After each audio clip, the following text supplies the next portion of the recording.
Yung next naman yung second layer. Pag nabuo na natin yung first layer, yan, may isang kulay na tayo. Pare-pares yung mga gilid. Ito yung first layer. Yung second layer naman, bubuin natin yung gitna. Pare-pares dapat sila. Ito yun kapag right side, ito yung algorithm gagamitin natin. Pag left side, ito yung gagamitin natin. Ay, ibig sabihin yun.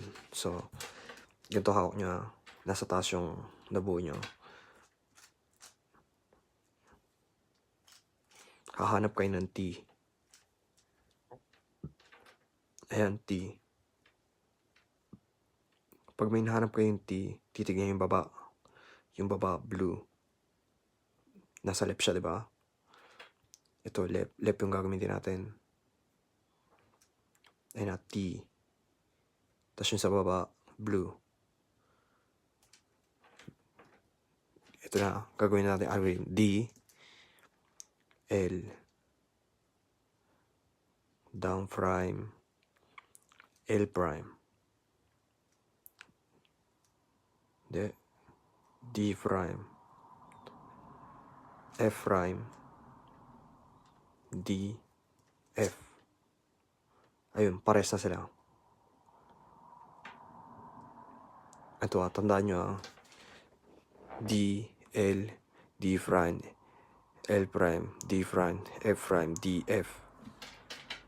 Kapag nandito yung papunta, pag ito yung prepare nyo, gagawin L side. Pag right side naman dito, ito yung algorithm na gagamitin nyo. Explain natin ulit And T.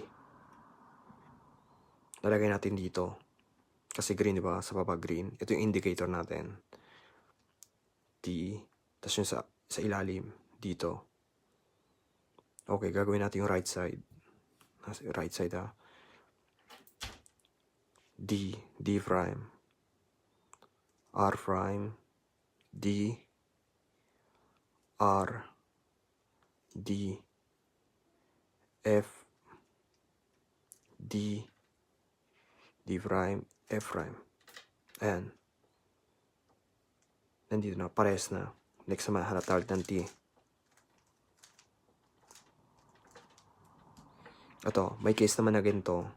Hindi nyo mahanap yung kasi ito yung dapat na nandito kapag may ganyan, gawin yung algorithm, tatanggalin nyo siya sa pwesto para maalis siya. Kahit dito, basta gawin yung dito para matanggal lang siya. Yan T. T, di ba? Lalagay dito. Kasi siya? Orange pati green. Dito. Right side, di ba? D prime, R prime, D, R, D, front, D prime, F prime. Ayan. Ito yung second layer. Ito lang yung second layer, madali. Yung first layer pat second layer, madali. Kahit beginners, kayang gawin to. Yung third layer lang yung mahihirapan kayo. I-practice natin ulit Okay, T. Yung sa baba, indicator. Dito siya lalagay. T. Sabihin ng diba dito? Papunem siya, siya? Palayo. R prime, D, R, D, F, D prime, F prime. Ulit-ulitin nyo lang yung algorithm, matatandaan nyo yun. Muscle memory to, hindi to tinatanda. Hindi talaga tinatandaan kasi matatandaan nyo talaga to kapag inulit-ulit nyo. Hindi nyo na kailangan tignan lagi. Laging tatandaan na lang yung sa una lang to kasi beginners kayo, hindi nyo pa alam ibig sabihin nito. Pag natandaan nyo na to, kahit walang tingin, kayang gawin nyo na. Yan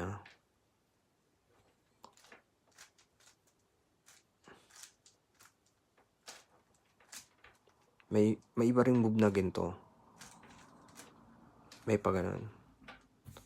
Basta, lang, tandaan nyo lang.